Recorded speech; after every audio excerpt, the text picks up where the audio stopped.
نور و قدر و کوثر و طه، ذکر نورانی عاشق‌ها، تسبیحات حضرت زهرا.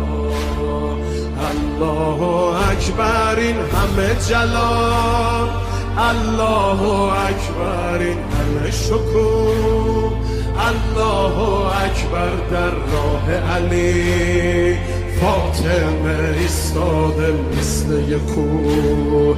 میدونم که راز شهادت این اشکا، رنگ خدا میگیرم من با تسبیحات حضرت زهرا. الحمدلله که نوکرتم، الحمدلله که مادرم